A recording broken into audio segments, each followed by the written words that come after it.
Hey, hello. Welcome to the second part of the conversation that I had with Paulie. Paulie is a trans woman from the state of Victoria who has been around for a long time. We just continue having a general conversation throughout this one as well. This is probably the saucier the saucier section. We get into everything from jazz to sport to a little bit of AGP at the end. Just generally having a conversation about the aspects of gender critical arguments that led Paulie to reconsider her association.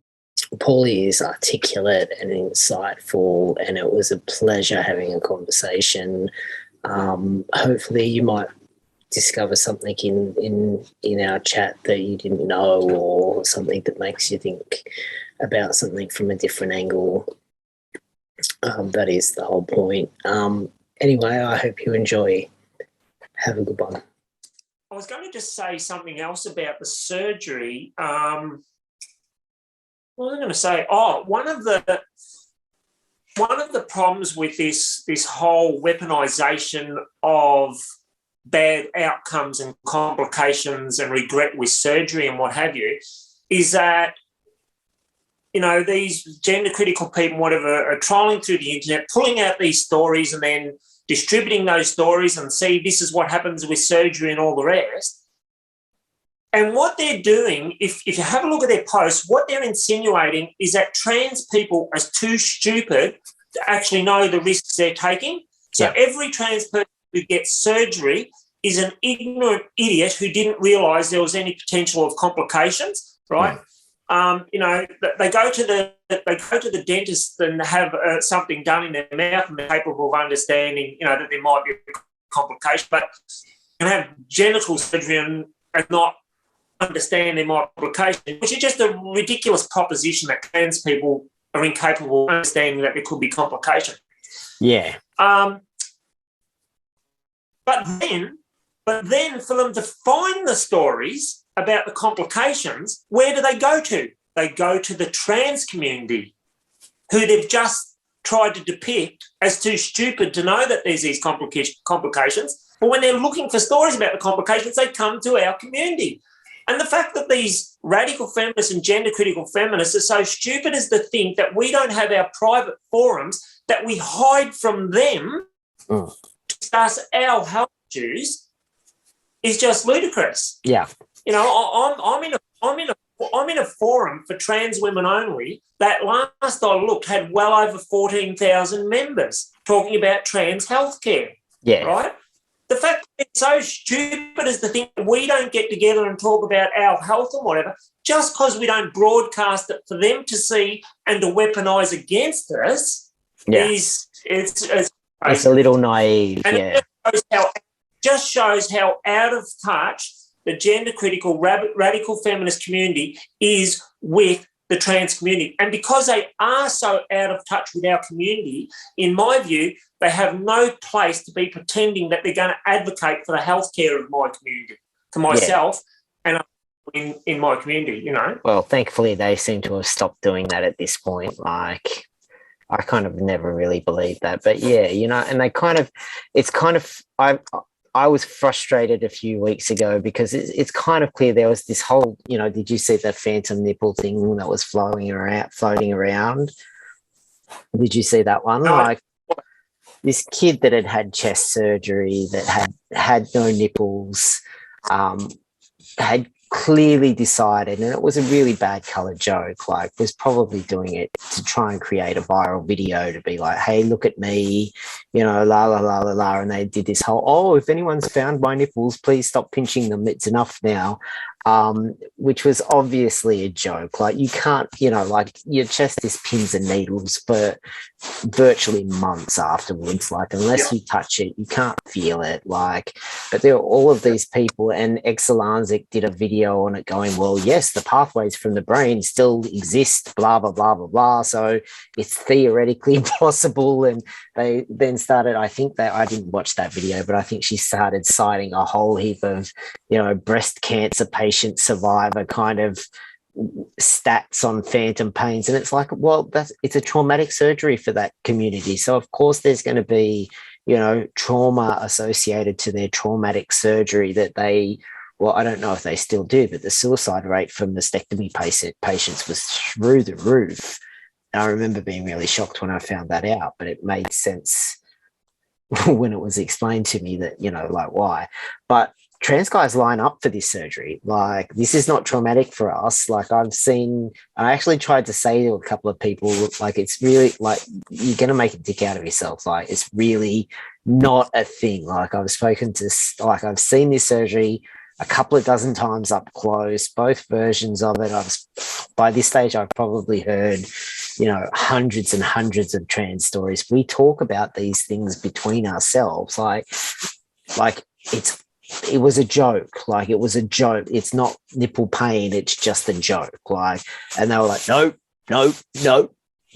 I looked into it, and I had this whole 24-hour thread on Twitter where I got really frustrated and then realized that I was being an idiot. But like, they just kind of, you know, there's these kids that are kind of poking at them, going, you know, stick the finger up, kind of like, ha ha ha ha ha ha. You're looking at our stuff, so we're gonna, you know, make jokes at you on your behalf. And they're just not taking, like, they're not realizing that these are kids joking with them. Taking the piss. You know, like, just being off color, like that. And I mean, the jokes are really piss poor and missing the mark and blah, blah, blah, blah, blah, but they're taking it seriously. And I keep seeing gender critical people making videos about, oh, yes, and it's so terrible that, you know, that phantom nipple thing. Oh, my God, why would you line up for that? We've got to stop this. And it's like, seriously, people, like, you need to take a day off here and get some perspective. You know, and if you were to kind of, I think that what happens with, you know, these feminists and what have you, is they share so much of this negative outcomes of surgery amongst their own community, and because that's all they share, yeah, they start. I think they genuinely have developed a mindset that this surgery just goes wrong all the time and has terrible outcomes, and what you've got is all these butchered people running around and whatever. And because they're not embedded in the community and they don't hear the regular stories about people who are really happy with their surgeries, yeah, you know, and, it annoys me when someone from Coalition for Biological Reality, he posted something about it was a botched surgery on a trans woman or whatever, and made some comment, you know, kind of like how this scares me. Well, I kind of think, well, it's not going to happen to you because you're not a male person who's ever going to have that surgery, you know. Yeah.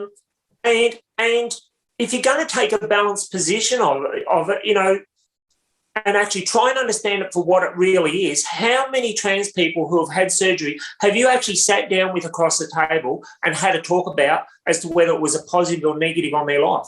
And, you know, and none of those radical feminists or gender critical of being feminists and whatever have been in the position where like I've been, where a trans woman has actually said, do you want to have a look at my post-surgery? You know, I'm so proud of it. We'll slip off to the side and quietly, and I'll show you. And I was like, no, look, I'm not interested. But another trans woman who I know who is now post-op, she was going to the same surgeon who I've never heard a bad story about. And she said, oh, I wouldn't mind having a look. So they went off on their own in private, and both of them came back with big smiles. Yeah, there's always been a code amongst trans people because we were aware. Like, I got told, like, by my endo 21 years ago, like, whenever it was, you're not I can't alter you biologically. Like, this is experimental. Like, I got the whole thing. Like, I was told the absolute, you know, gory, detailed truth. And because of that, we all knew that we needed to look after each other and share stories. And my GP, sees, like, I'm her patient. She has at least a dozen other trans guys that are her patients as well. And she kind of set up this system where it's anonymous, but if one of us has a complication of any description, then all of us find out. And because we're all kind of friends, like, we kind of know who it is, but, because we're friends with them, and they would tell us anyway. But, like, there is this, like, there are private forums where we talk about this happened and it's bad, or, this happened and it's really good. So there are places where people can go and go, hey, I've just started taking testosterone and this has changed. Is this normal? And, people will be like, yeah, that's it. That happened to me. That happened to me.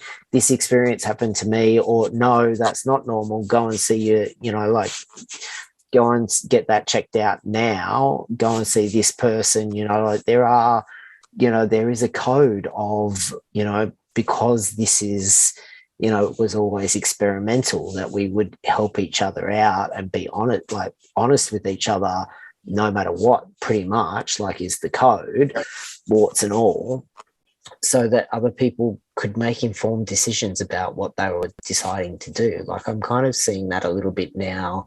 Have you seen the phalloplasty stuff that's going around a lot now? That seems to have come up a lot. I don't know if that comes across your radar. What side of the phalloplasty?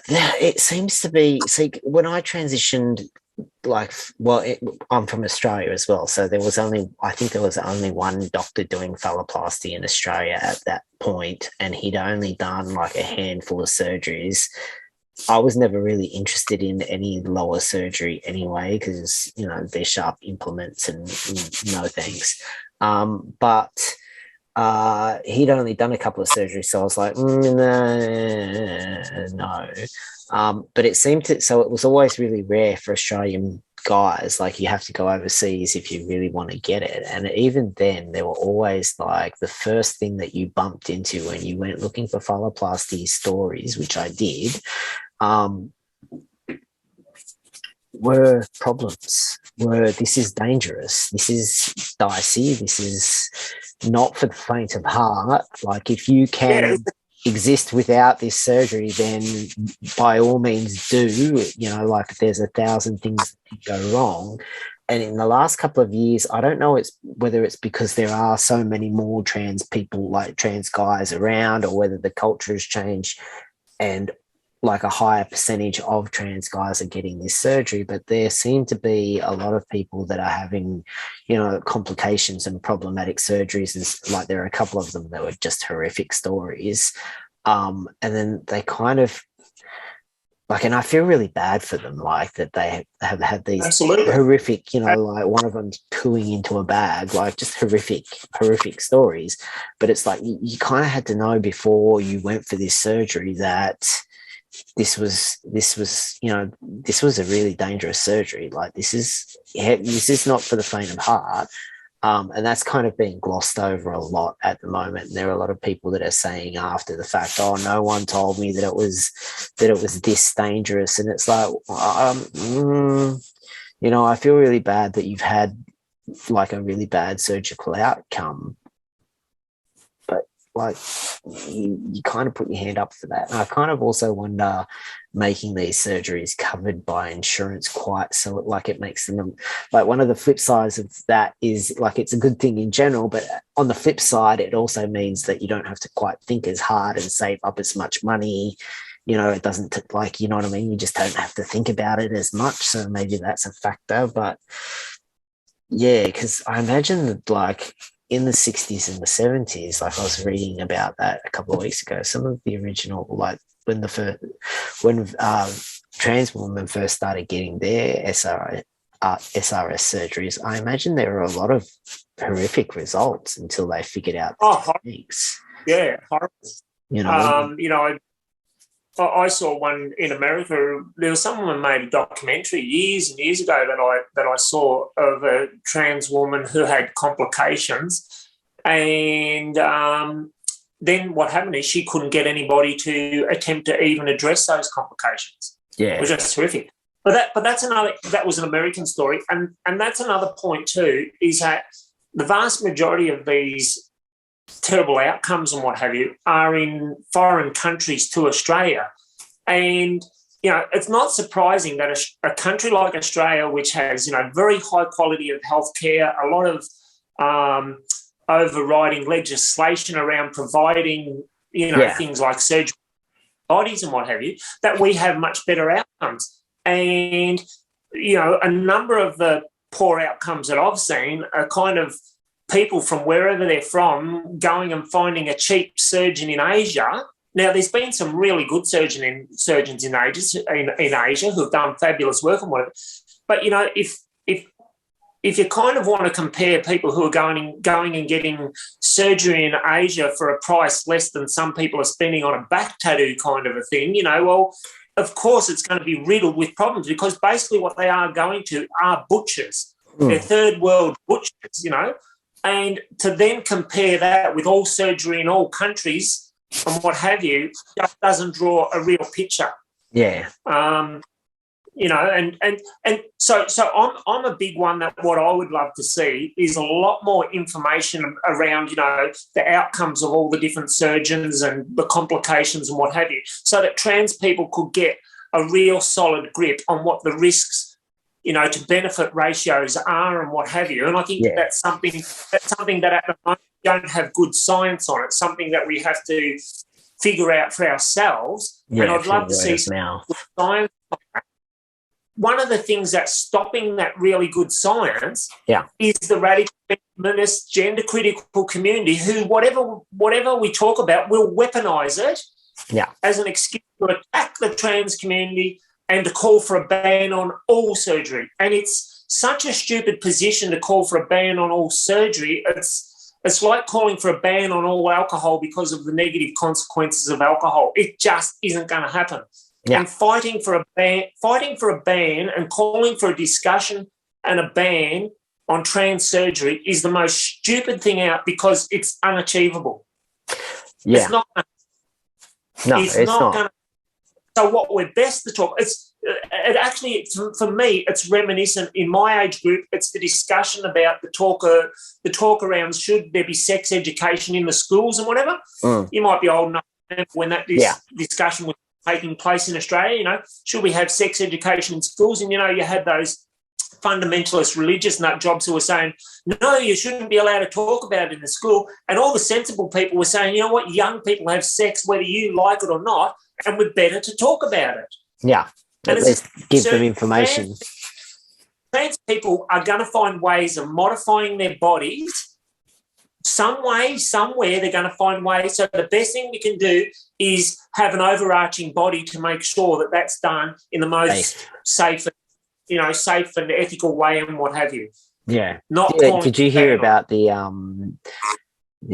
eunuch thing in Brisbane this week? This week or last week? Last week. This guy in Brisbane got a 3-year suspended sentence for performing castrations on eunuchs. Now, he's not a real doctor, though, is he? Is that the one who? No, he's a tradesperson, but because there's no one willing to do it. Carpenter. Yeah. And there's this whole eunuch thing online, like there are forums and it's gaining popularity. And, well, I don't know if it's gaining popularity or just the internet provides the space for people to, like, I think sometimes, like, the moral outrage can kind of, cover the reality of this situation, of many situations. Like, there have always been people out there that have had castration fantasies, and the internet provides them with the space to meet up and discuss their things, and things that happen, on the internet can have tendency to, manifest in real life as well. So there are people, performing these surgeries that they have no, credentials or skill in performing, or presumably they have a skill in performing it from having done it before, but it's dicey as well. Oh, yeah. Which isn't to say, but it's a problem because that doesn't mean that everybody that, like you should just throw open the floodgates and let everybody do what they're going to do anyway. Like there kind of needs to be. Which is my view on trans surgery as well. I believe in gatekeeping, but I believe in humane, sensible gatekeeping. And to me, what that humane, sensible gatekeeping is having proper discussions with trans people, having the statistics and the facts and the science behind the outcomes of surgery and whatever, so trans people can make a proper informed consent and what have you, and also sharing stories and what have you of how other people have managed to not have that surgery. So, when a trans person, like when a trans man is looking at having bottom surgery, I think that it's crucial that they get to hear both sides of it, that they get to hear the guys who had the surgery and, are happy with the outcome and whatever, but they also get to hear the Buck Angel story where Buck says, he was faced with a situation where bottom surgery wasn't really an option and he had to learn to come to terms with that he was never going to have that. Yeah. He was never and he said, I actually managed to work through it and come at peace with not having it. So that's a really important story, I think, for trans men to hear, is that some people can work through a process of coming at peace with it, Yeah. And that's kind of where I'm at with my life as well. I don't want to I don't want to go down the path of surgeries and the risks and the costs and what have you of surgeries and what have you. I've got a lot. I've got a lot bigger other things that I have to focus on. Well, I've got a wife. I've got 3 children. My oldest child's got a disability. We've got to care for him and what have you. I've got to keep focused that as a parent and a partner that's important, and becoming so drawn into my own dysphoria that the only option is to say to the family, well, sorry, kids, we're not going on that holiday and whatever because I'm getting surgery. Yeah. So, but that doesn't mean that I expect that of other trans people, and I'm fully supportive of surgery done in the right ethical way and what have you. Yeah, I kind of think when it comes to bottom surgery, there should be, something between, having to scale the wall and, show your mortgage papers to prove that you're worthy and, at the other end, just kind of opening the floodgates. I think there should be, something in the middle where it's like, people that know what they're doing, that accept the risks, have a realistic, because I was looking at, like, there was this story that I heard the other day, or one of the stories about phalloplasty, where this guy was talking about getting phalloplasty because he thought that it would help him in his life remain stealth so that he didn't have to out himself to potential partners. And it's like, I don't know. It's been a while, but are they that good that they pass that kind of muster? Like, I don't know that that's the case. So it kind of seemed a bit unrealistic. Like if you were his mate, you'd be like, hey, dude, just quietly, like, have you thought about this? Like, but that seems to have not been the case, and he went down that path, and he's had horrific results. But yeah, so there's kind of a balance in between, but yeah, it's that's right, and that's why we need that proper, that's why we need the proper statistics and the proper science and what have you. Which is not going to happen with transphobic society breathing down, looking over the shoulder, going, "Oh, it's just what I expected." It's like, Which actually reminds me of something else. Is that I earlier on had kind of said about how the whole LGBTIQA plus community, not just the T, but the whole of that community doesn't want to face up to the issue that within the trans women's community we do have rapists and pedophiles and what have you. Is that what's exacerbating that problem? It's not that community is full of bad, evil people and what have you. No. They're fabulous people. They're great people. All my interactions with them is they're all, marvellous people. But what's preventing it from that discussion from taking place, and I've talked with a couple of lesbians about this, is they're kind of like, I don't want to raise that and I don't want to talk about that and whatever, because it'll be just used against our whole community. The part of our community, it'll be weaponised against them and whatever. so so often what prevents us from having the discussions we need to have in society is other people using those discussions as a weapon. And it's like with the whole surgery thing, the danger now is that because this whole radical feminist, gender critical sharing around these stories from our forums, the negative stories, then people will stop putting negative stories on our forums. Yeah. And it's important. It's important on our forums about trans healthcare that the people who have negative outcomes talk about that and share it with us so that as a community we can find a path forward. Yeah. And so that person has somewhere to go to, offload their distress in a safe environment. Yeah, absolutely. And that's at risk now, Yeah, but they don't, I wonder about Jazz as well. Like, people bang on and on and on about Jazz so much and how unhappy she is and this, that, and the other. And it's like, I wonder if she's Googled her own name, like, to see what people are saying. She's a kid. Of course she would have at some point. Like, that can't be good, seeing that. If you are Jazz, like, that would be nightmarish. But people they kind of seem to think that's it's so unlikely that anything that they would do would reflect, would have any grand effect. And then there's, dozens and dozens and hundreds of them doing it. And it's like, well, I don't know, like. Well, my view is that through that whole, critical community and whatever, what's actually happening with Jazz is just straight out internet bullying. Yeah. Right. I just think it's horrific. I've seen radical feminists and whatever sharing that what was that? Exclusianity. Yeah. Excellent.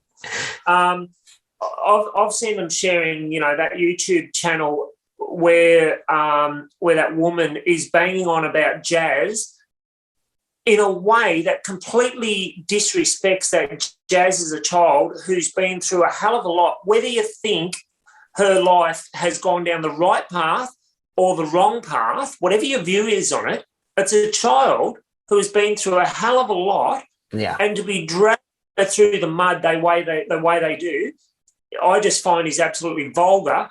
And then to argue that they care about children in the whole trans children issue. Yeah. Right. Don't tell me that you have a genuine concern about trans kids and about the medicalisation of trans kids and whatever, which I think is a legitimate discussion to have. Yeah. But don't pretend that you're genuine about that and you're happy to share that crap that is being spilled out about Jazz and what have you. It is just vulgar to be talking about a young person like that, who that young person, I don't think, was of an age and a maturity to be making the decision to be sharing what they shared about their life. No, and no way to understand the concept of what she was agreeing to, if she did agree. Like, presumably, they look like a loving and caring family, so surely they've sat her down and gone, "Hey, listen, this is going to be good for you and good for the family and good for LGB, blah blah blah blah blah." But she's not going to have any, I kind of think they should have probably done a season or two and left it at that, like, maximum, if at all. And I haven't got a trans kid, but I don't let my kids share their life on the internet because I know what the negative outcomes are of it and what have you. And yes, I don't look. I've never watched the Jazz show or anything like that. I haven't followed it and what have you. But and that's why I say it kind of doesn't matter whether you think what's happened with her life is the right thing or the wrong thing. I don't care whether you think her parents are horrible parents or great parents or anything like that. It's kind of all irrelevant. Jazz is a child who's come through and her whole childhood and life and struggle has been exposed to the public. And then to troll her through the mud the way that they do, I just find is disgusting. Yeah, pretty much. There's just no empathy there that's actually a human you're talking about. Yeah. Yeah, well, she's moved on to intersex people now as well, which is, they've kind of pushed back quite a lot, which is great. But it's like, yeah. Yeah. Did you I see saw that? someone, an intersex kind of James. campaigner or something, Yeah. might have been, took it to pieces on that. Yeah. But I mean, a lot of the stuff that she was going on with from the beginning was just off. Like, there's nothing worse than an ex-smoker. Like, she had she has some interesting things to say, but like, I suppose that's, and you kind of have to be careful because it's like, like people are like, oh, I just don't like the way you said that, which is code for please don't say, like, I just don't like anything you said. But I mean, these are important discussions and they are so long overdue. Like, it's been decades and decades that we really need to sort this stuff out now. But the way that they go about it kind of makes it almost virtually impossible because there's just no wiggle room in any direction. Like, yeah, you kind of talk yourself into a corner. Yeah. Unfortunately, it's a very emotive subject and what have you. And people, so, I certainly cut slack for radical feminists and gender critical women when they start talking about things like trans women in women's sport. Excuse me. I certainly understand their frustration. And I understand how that bubbles to the surface and whatever. So I cut them a lot of slack in that area. But I'm not prepared to cut any slack when you're talking about effectively a kid. Yeah. There's a right and a wrong to talk about children and young people and what have you. And I also cut, gender critical and radical feminist slack because I understand how frustrated they feel at times because of the way trans people talk about them. Yeah. And these women are by a number of people in the trans community are basically dehumanised and are, they're relegated to, they've recently been relegated to the new Nazis or something I saw. What was that? But anyway, like, it's kind of like, instead of going, look, these radical feminists and gender critical, they've got some good points, they've got some bad points. Sometimes some of them are disgusting in the way they talk and what have you, but a lot of what they talk about are things we need to talk about. And let's see if we can just tone it all down a bit and have some proper discussion. Instead of it being like that, it's like they're Hitler, and it's just an insult to history to be calling them Hitler. There's no comparison. It's over the top. I kind of started kind of reaching out to a few kind of trans rights-ish people that are younger to kind of try and start some dialogue just to see basically, like, what, because you see a lot of arguments where it's like, oh, the trials are saying this, and you go, oh, well, that's awful. Like, what the fuck's going on there? And then you go over and you have a look at what they're actually saying, and it's not quite what they're saying, and they mean something. You know what I mean? Like, it's kind of all of these assigned motives, blah blah blah blah blah. So I kind of have started watching, I've stopped watching as much gender critical stuff, and it kind of have circled back around to see what bridges can be built. And like, I saw like a group of younger trans guys or trans masculine people today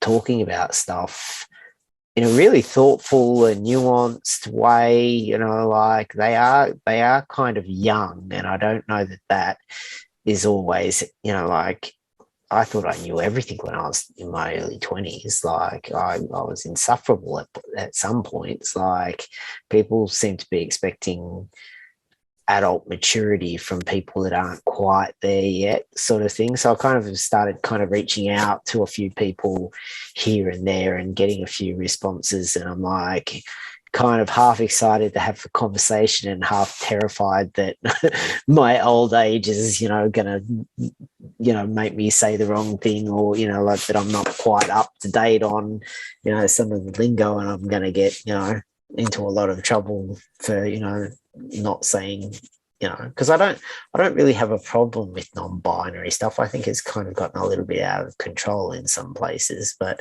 you know, like, what is your youth for if not exploring, kind of, you know? But it's definitely, I don't know. Yeah, there's some areas there where it's like, up to this point I can kind of understand it, and then this other stuff I just don't get. Like, I don't really understand it at all. And that's kind of what I want to talk about a little bit, to see if I can figure out where you're coming from. And I bet you that is the place where I'm going to get myself into trouble. So I'm a little bit nervous about that. But, you know, unless people are prepared to actually wade in, like, I don't know how this is going to resolve, because at the moment it looks like it's going nowhere fast. Like, do you get that sense as well? Well, look, yeah, I don't think that anything's going to happen overnight. I think this is going to be a long, drawn-out process, but it's only a matter of time until some of the things that have to be addressed do get addressed. You know, the more trans women that enter into female sports and their physical advantage is just so blatantly obvious. Yeah. At some point, the girls that are playing against them, and in other sports, the women who are playing against them will start to be peeved off by it, you know. So I've got two daughters. One's, you know, last year at primary school, and the other one's midway into secondary school. And we were talking about trans issues one day, and something, I sort of mentioned something about sport or whatever, and my oldest daughter made some comment kind of like, you know, why don't people just leave, you know, the trans people alone, you know? And I said, well, you know, that's a good sentiment and what have you, but how would you feel if one of the boys in your class tomorrow declared that he was a girl and was straight away allowed to play against you in, you know, your girl sport and whatever? And she straight away went kind of like, oh, that wouldn't be very good. Yeah. Right? Because one of the things was, we've changed school because we've moved a little while ago. At a previous school, the sports was broken up more into the boys playing and the girls playing, or the PE, sorry, the physical education of the sport. And the school that she's in now, the physical education was combined, the boys and the girls. And one of the things that she would complain about, she'd come home and she'd go, God, the boys just throw the ball so hard, we shouldn't be in playing with them. It bloody hurts, right? And I sort of said to her, what about if one of those boys come sports day says, well, I'm a girl, and is allowed to play in with you girls? And straight away she could see the unfairness of it, because already as a girl in midway in secondary school, when they're having physical education, the boys are dominating it. Yeah. Their strength and their power. So at some point, that will be something that the broader community, it'll come out of the hands of the trans community and the gender critical community. Yeah. And it'll be taken over by the whole sporting community. Yeah. And it's unfortunate that in the meantime, in my view, a lot of, you know, women and girls are going to suffer an injustice in the meantime. You know, like who was the, I don't follow what is it, that cage fighting or whatever it is in America? MMA, Joe Rogan. Yeah. The MMA. Who was the trans woman who was in that? I know her name, but wasn't Fallon Fox, was it? No, the other one has pink hair. I forget her name, but I know exactly who you're talking about. Yeah, I just think that was so wrong for, you know, that trans woman to be stepping out of punching it on with men to jump in and punch it on with women. You know, yeah.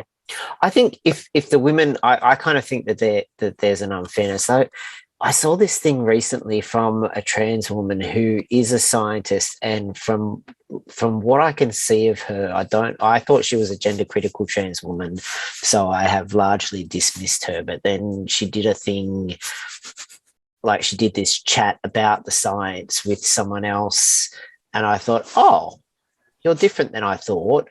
And I've kind of cycled back around for another look. She was saying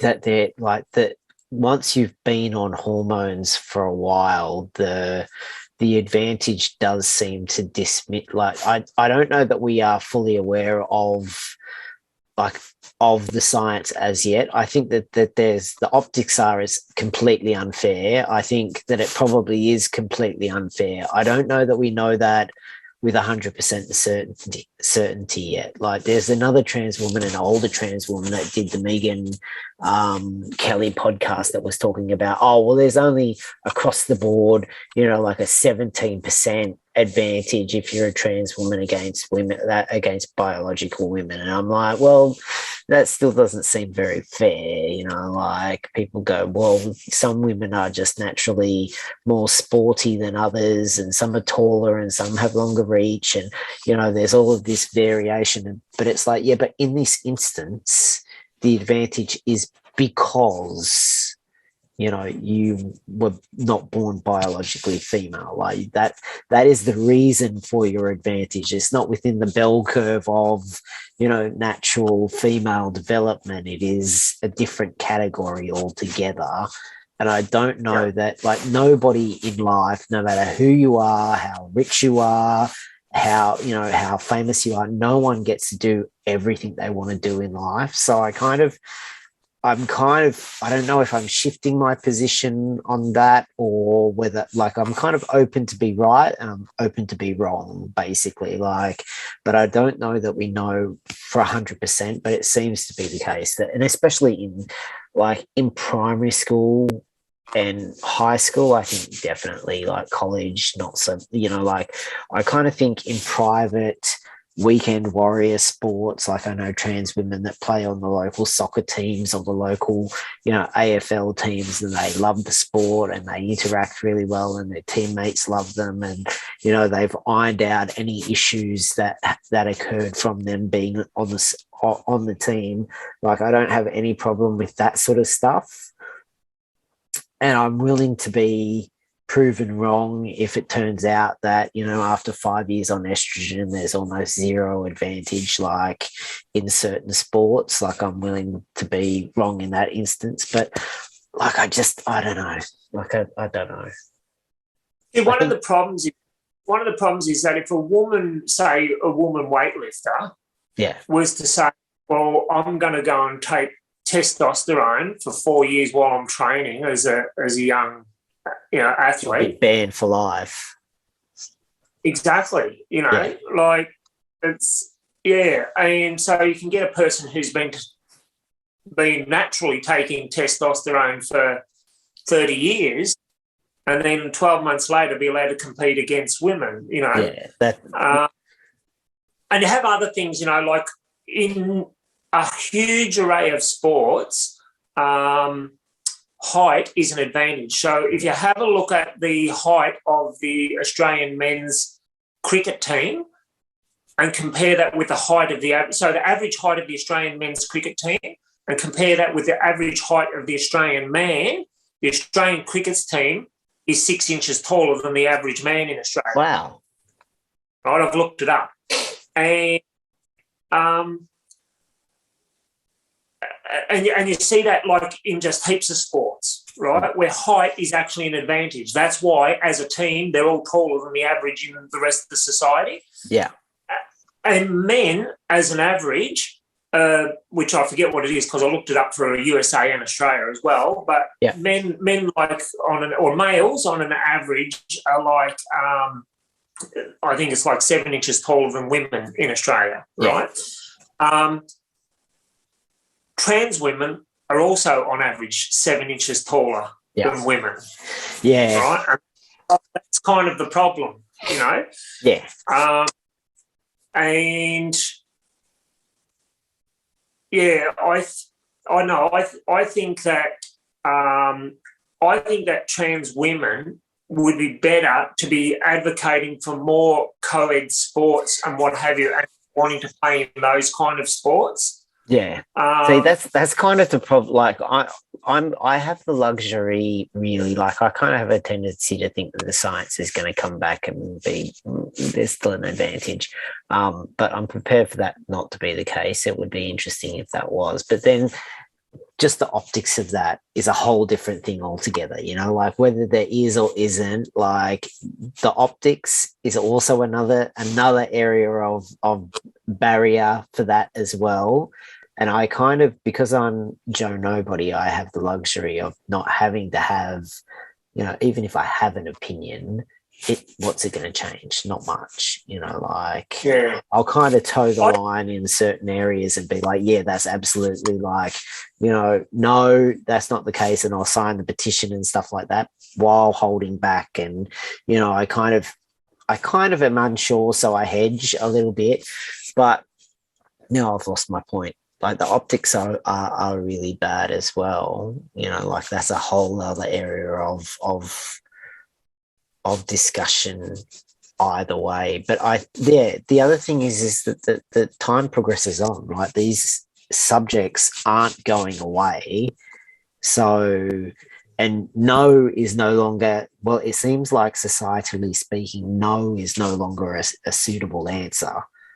You know what I mean? Like, so it has to work out some way.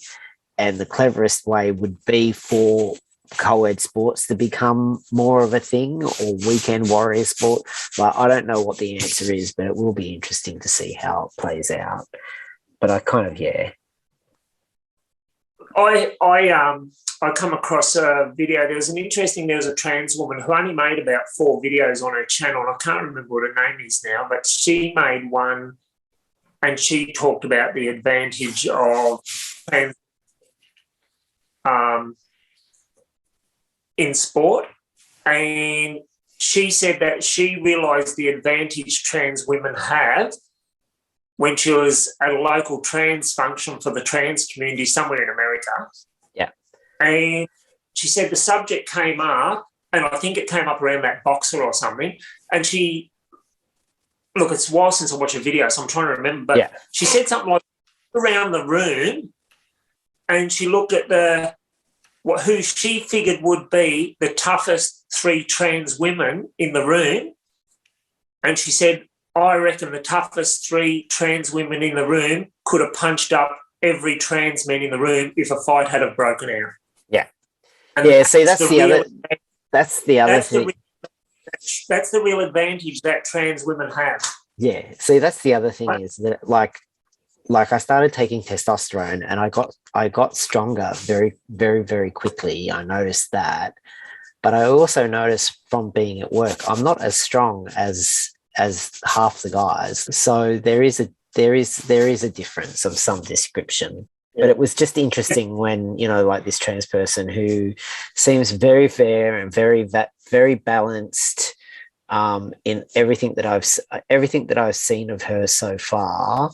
She's been straight down the line, no nonsense, you know, and she's like, well, the science is like, there's this new science that's just come in saying that maybe not so much, like they've raised the question. And after I saw that, I kind of was like, oh, well, maybe I shouldn't be quite so sure. Yeah, I think what actually ultimately answers the question isn't so much the science question. Yeah, it's not so much the science around strength or anything else like that. It's the science or the statistics around results. So I think there's something wrong with someone who can be a guy in men's, I don't know, in men's shot put, say, who doesn't even crack the top 300, but then he can transition and next year be like in the top 5 women. Yeah. I think that shows the real advantage. If there's no kind of advantage, then I think that when you transition over, if you're top 300 in the men, you should really only be top 300 in the women's. You know, or 200 if it's not that big. Yeah, I mean, there's certainly something there. I kind of was like, yeah, no, I don't think so. And, you know, no is a complete sentence and not everybody can have everything they want in life. And then I saw this thing last week and I kind of thought, oh, and I haven't really, you know, this is me drive testing it for the first time. So, you know, maybe not, but I kind of want to be, I kind of want to be very sure that I'm staying open, like I don't want to be dismissive of, well, just because I think this, if presented with alternative evidence, I want to be able to be like not wedded to my ideas to the point where, they become ideological. So, I am prepared for that. I think it's highly doubtful, seriously thinking about it, but, you never know. I actually used to be on, like, I was on the side of supporting trans women in women's sport. That was my position, and then I changed it some time ago. Yeah. So time will tell, and I think these things will become clearer in time, and people will be able to make better decisions. One way or the other. Yeah, and it's not going to be, that's the other thing that I don't think people are really thinking about that very, very clearly at this point is that it's not going to be the trans people that decide this. It's not going to be the GC people that decide this. It's going to be the governments, the sporting bodies. They're going to take input from both sides. They're going to look at all the evidence, hear from both sides, and then make an informed decision. So, the more hyperbolic people are in their arguments, the less, the less credible they seem, and they don't really seem to be thinking about that at this point, which kind of deeply concerns me and makes me kind of pull back quite a lot. But we've been going for a while. We should probably end it. Is there anything else that you wanted to chat about before we shoot off? Thank you so much for this. Yeah, no, I don't think there is really. Like, I think that there's a lot more we could talk about, and if, whether you want to record it or not, if we, want to have a chat about some other things at some stage, that'd be good. I just think it's good that, people like you are kind of coming along and saying, let's have these conversations and, have a talk about this and keep an open mind. And I think that's kind of what we need, and we need more of it. Yeah, I kind of think I'm not the sort of person that would naturally. That's one of the reasons why I've been procrastinating for so long about restarting again this year, is that I'm really not the sort of person that puts shit online and says, "Hey, look at me." Like, I'm really not that sort of person. I'm normally the person in the engine room driving the kitchen forward, but I kind of think that it is important because there's just no, our generations and the generations before us and the generations just after us transitioned and disappeared, never to be seen or heard from again. And there are these large dialogues and narratives that are going on in society on our behalf, thinking that they're doing us service or that they're telling our stories. And they're so not. So I kind of think there's like this big gaping hole that, more of us need to step into, at least partially, to kind of try and start filling this vacuum and be like, oh, no, this is, I don't know about this, or I do know about that, or this wasn't my experience, or I did this for this reason and not that reason. I kind of think that's important. What I think is important is that people who have got different views about, what it is to be trans, what's going on with them and what have you, that those stories get to be aired and get to be heard. And at the moment, it really is just the capture of the LGBTIQA plus community, that there's this one view, and that's part of the reason why, it's impossible for me to be a member of the LGBTIQA plus community. It's impossible for me to go along to their events and feel welcome and what have you, because there's all these people who aren't even trans who are demanding that I accept things about myself that are harmful to my life and my family and what have you, and disempower me from having a good life, So I've like fought, ideologically within myself and what have you, to find a path that keeps my marriage in place, keeps my, kids growing to try and be decent human beings, productive in the world and what have you, as part of a family unit and whatever, to remain financially independent and successful, and to look after our own sort of self like that and what have you. and I just find the whole trans ideology actually destroys all of that. I've seen so many marriages broken up by people, late in life transitioners like myself. So many marriages destroyed, and relationships with children destroyed, that in my view didn't need to take place. That didn't need to happen. And when I talk to these trans women years later, they're still traumatized by having lost their wife and their family and what have you. But the trouble is, the whole narrative that trans women are women, and there's no other way to look at this but through that lens. Yeah. It gives people, what happens is, as a person who's feeling these feelings and experiences and what have you in life, you go looking for other people and answers as to why you feel like this. You get onto the internet and you start to absorb all this, and you think, well, this is the answer and this is the way I have to live my life and whatever. So you go back and, like what you're saying before, demand of your partner, whether, it's same-sex partner or not, you demand of your partner overnight, bang, this is what I am and you must accept it. And, I've seen people do that to their kids as well. So if you've got a father who, and I know of one story of a father who went to his 15-year-old son and said, I'm now a woman and you must call me mum and whatever. This was a trans woman in Melbourne who I met. And I'm thinking, like, what a crazy thing to be doing to the relationship between you and son. A 15-year-old boy landing him with that. Yeah. It just isn't going to, it's not going to play. Like, no. And what my view is that, if people, the direction that trans people take in life is totally up to them. It's their decision and whatever. And I'm supportive of all the different directions that all trans people go with their life and what have you. But what's important is to understand that everybody's life is different and people have to find their little space in life. Yeah. And, just this view that it's all one, and which actually, look, I'm just dragging it out. No, you're right. Getting back to the non-binary, you mentioned the non-binary before. I think there's some really positive things about the whole non-binary movement. Yeah. I think there's some really terrible things about it as well. But I think one of the positive things about the non-binary movement is it gives people a place that, a female person doesn't have to go, I have to be a man to be happy. I can be just not quite the woman, whatever we decide that word means. I can just not quite be the woman. I can take on this thing where it's non-binary.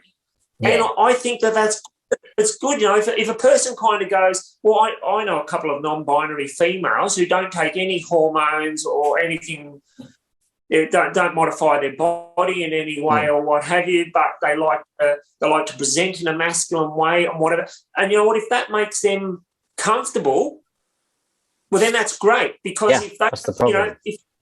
if they only have to go that to be happy, then they're not exposed to risks. That the further you go, the higher the risks become. Yeah. Which you were sort of saying, like surgery. If that's the extreme you have to go to try and find comfort in yourself, well, it exposes you to higher risks. Yeah. So if people can find that level at a lower risk level, well, then that's fabulous. But we shouldn't stop people. We shouldn't prevent the people who want to go further and what have you. That's their life decision.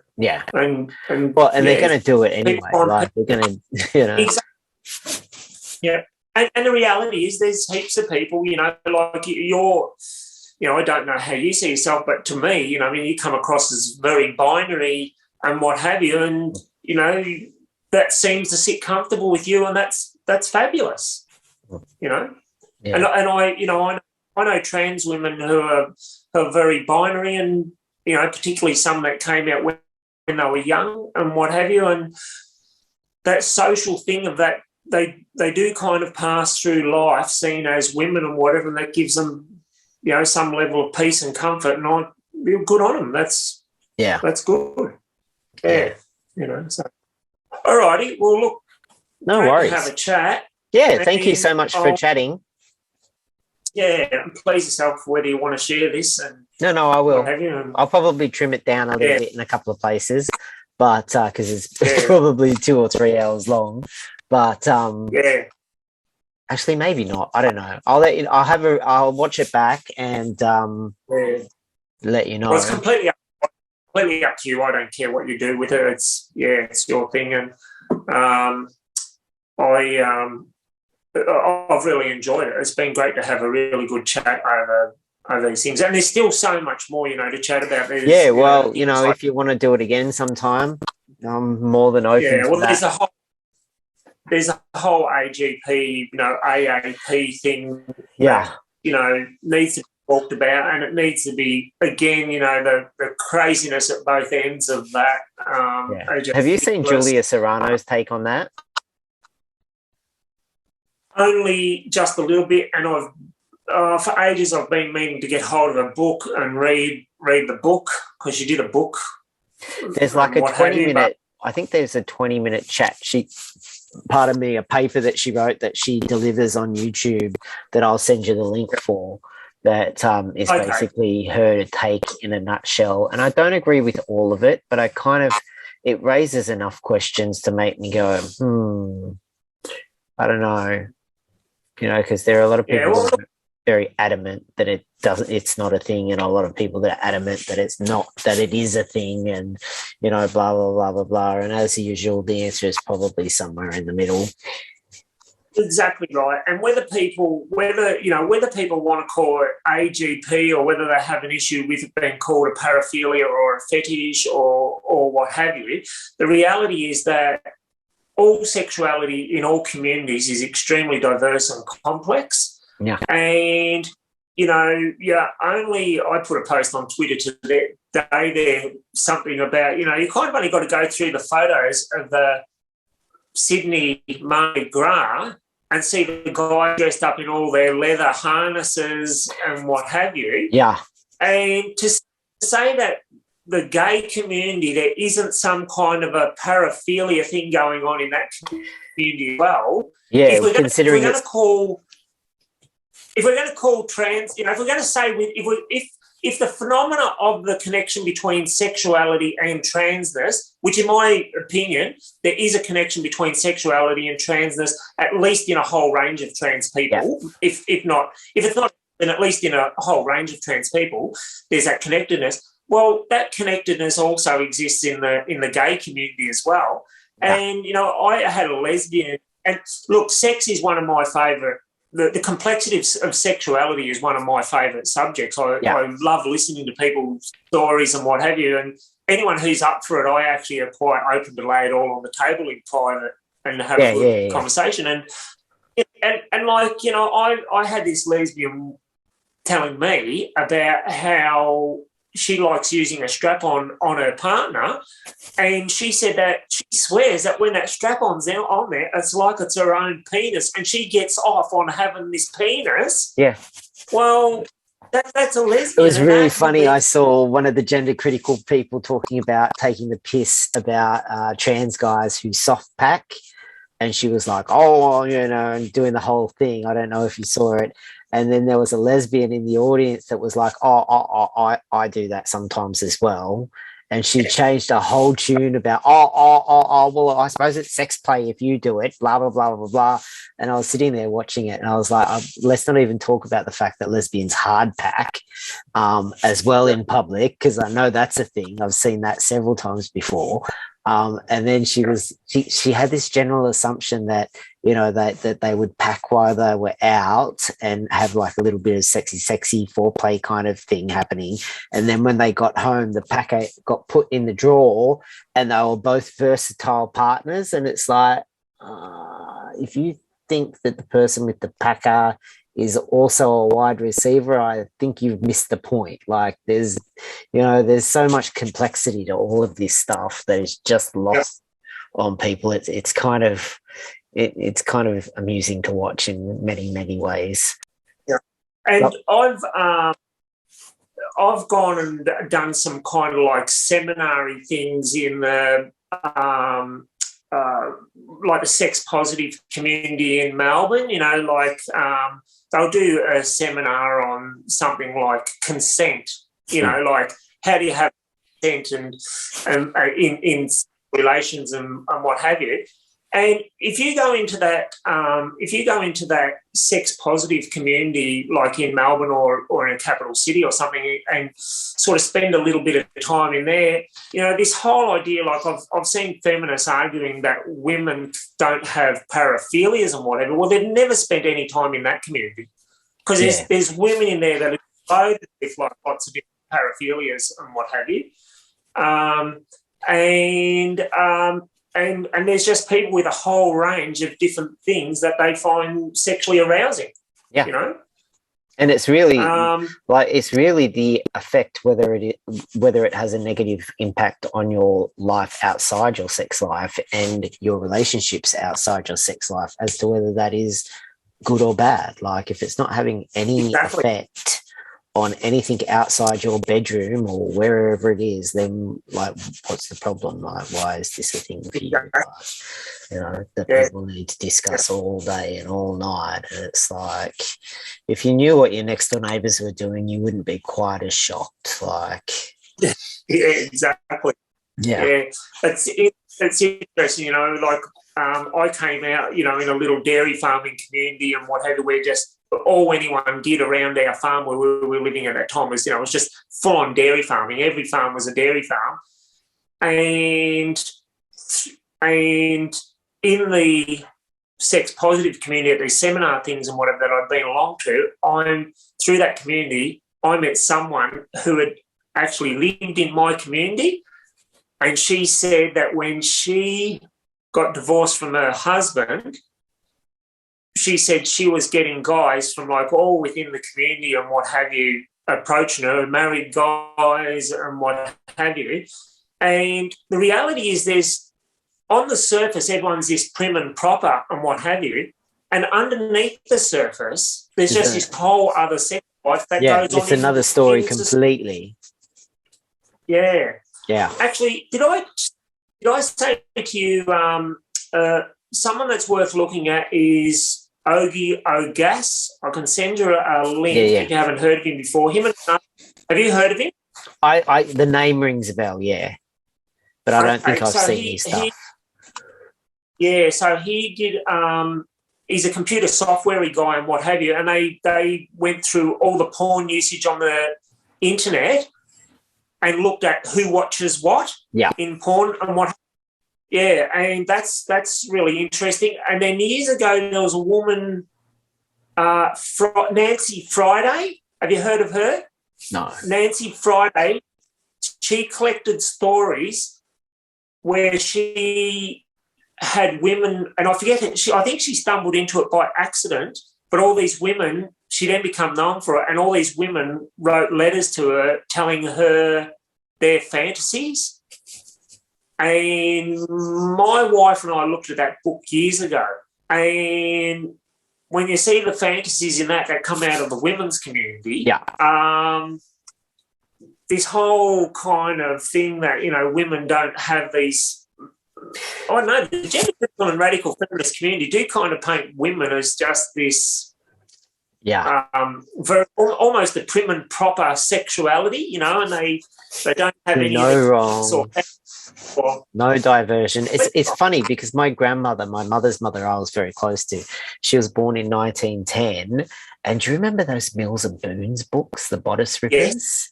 She used to, and she spent the last 20 years of her working life, spending more and more time at this Far West charity shop where I don't even know what they did, but, like all of these charity workers, upstanding working class women in the community, and these things, like these books, it wouldn't be like, they were like little drug deals that they went through, it was like this ritualistic, and it wasn't, here's the new Mills and Boons book I've got, like quick, quiet, shush shush. It was, here's a box that contains 15 of the books that I've read. Just discard the ones that you've don't worry about the ones you've already been through. There's probably a few in there you haven't seen. Just pass them along. And there was this chain of, these women that were reading all of these books and sharing them around with each other, and, waste not, want not kind of mentality with these, basically soft porn books, And then they kind of, like people see Julia Serrano's whipping girl kind of thing, and they're like, oh, that's outrageous, and they're, completely, that's obscene, and no woman would ever want a man to ravish her, and that, like blah, blah, blah, blah, blah. And then you think about these bodice rippers and my grandmother and her friends, like just passing them around like, like playing cards almost. But yeah, it's quite funny looking at it all.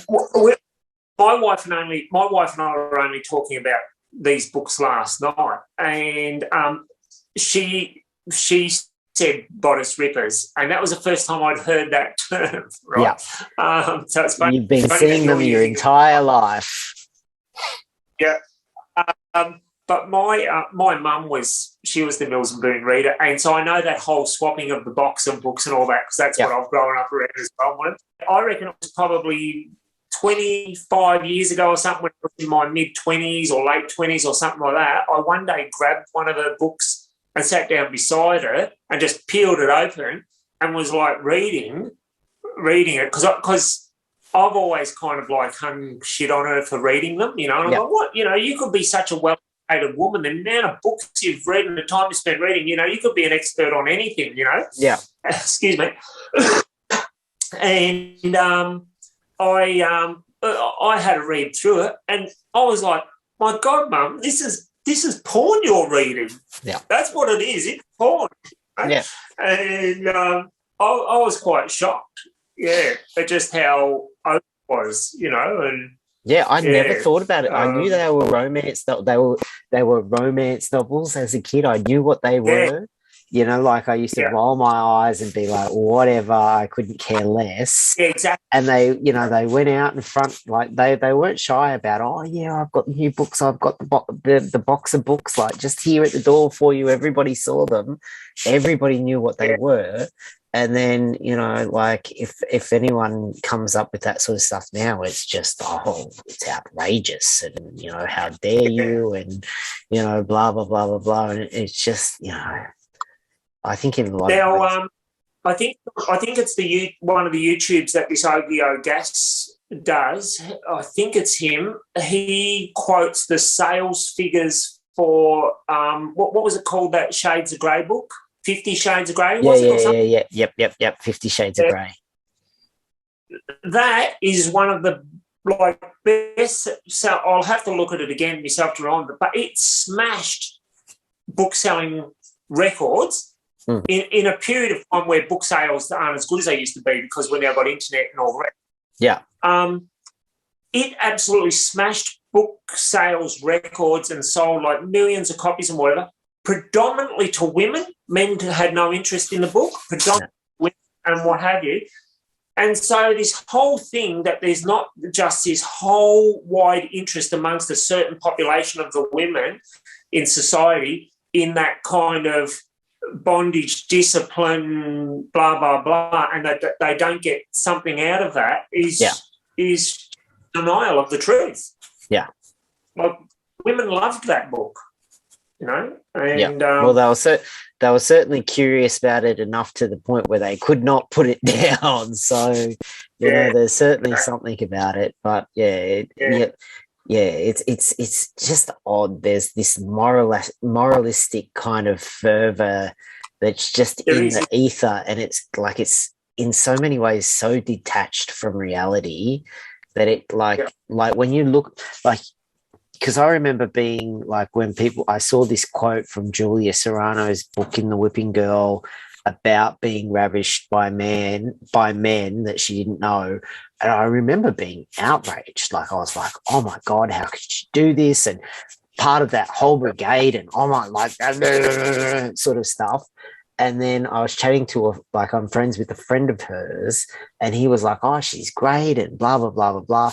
And then someone else started laying into like Julia about, demeaning women and this, that, and the other. And suddenly I remembered my grandmother, and I was like, holy shit, I'm a hypocrite.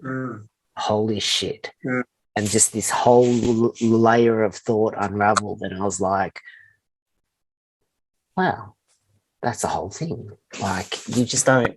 You can get caught up in the fervor of Correct. your moral outrage, that you don't then step back and think, hold on a minute, let's hold this up against the light of day and see if it really holds up. Like, that just never happens. Yeah, and in order for us to have a proper discussion around autogynephilia and what is it, and is it real, and how common is it, and all the rest, there needs to be that removal of that moralisation around it. And it's good. There's a couple of people now that are kind of having those discussions, and I don't agree with everything they say and whatever, but who are doing that. I think both of the two Aarons are kind of, having that discussion. At least one of them is. I'm not sure. I get them mixed up a bit at times, but at least one of them has been kind of talking about, about it in a way that isn't sort of full of judgment and what have you. And if we took away that judgment and what have you, we could have a more open discussion about the experiences of different trans women, and then actually get to understand, the different ways that would present or what have you. So, look, I never took any notice of Blanchard, and I just thought it was all just transphobia and what have you. And the reason why was because what I heard AGP to be was this vile, disgusting, blah, blah, blah. And when I swept all that aside and went, what's he really saying? And I kind of listened to him and some other people who weren't doing that moralistic thing or whatever, I actually went, oh, yeah, I can see some of that in me. Absolutely. I see some of that in me. There's a connection between my sexuality and my transness, and well, that's okay. See, but that's the thing, though. There's a like that's the thing that catches a lot of trans women off guard, is that there's absolutely a connection between my sexuality and my transness, because we're sexual beings. Like, there's a connection to our sexuality with almost everything that we do, because we're sexual beings. So, I kind of tend to think that if it exists, well, because there are a lot of methodological flaws, and he didn't have, there are a few things about that study. Like, I was even reading it in Helen Joyce's book. That was the first time I ever really started thinking about it. What she said about it made me go, oh, I wonder how many people that actually was. It seems very unscientific. Like, it just seemed really like there was something about it that was just like, that can't. You invented like this whole AGP thing from that process. That seems a bit lacking. Like, okay. And then everybody else was talking about AGP, and I was like, oh, well, maybe it's real.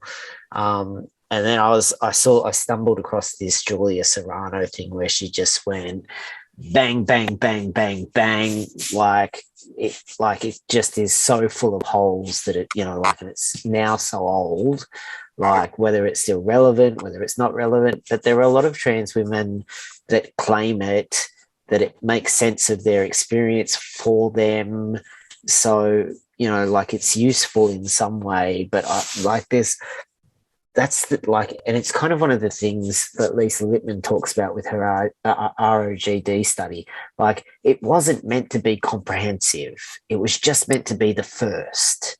She intended there to be research that came along after her initial, like, maybe this is a thing. And that's kind of the thing about Blanchard's study and the prospect of the the study that's happened around transsexuality, is that, like, because it's such a highly charged problematic area, it's one study or two studies that stand there for years and years and years, and then maybe a couple of years later there'll be something else that happens, and like a decade after that there'll be some movement here. But it's like, it's not a complete picture. Like, even Blanchard has apparently said that it is incomplete study. So presumably he did this and expected other people to follow his research and, like, confirm and deny and stretch and discard and, confirm that bit and blah, blah, blah, blah, blah. And it just never happened.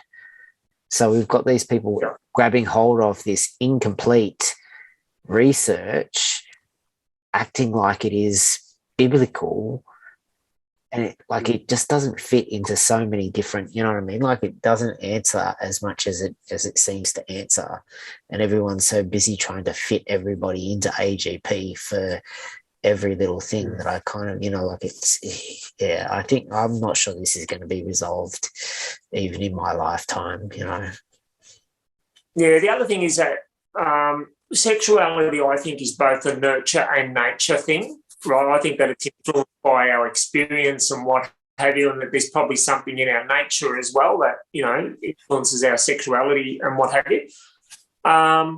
So that being the case, the connection between sexuality and transness in today's modern population is going to be different from what it was in the 80s or 90s when dating and what have you. And so I saw recently something that was saying about how the sort of the generation that's now like in their 18, 20 kind of whatever that generation's called, that something like 54% of them don't identify as straight, right? So 54% are kind of saying, I'm not fully straight. I'm a bit this way or a bit that way or what have you, And so these things will change depending on how society reacts to them and what have you.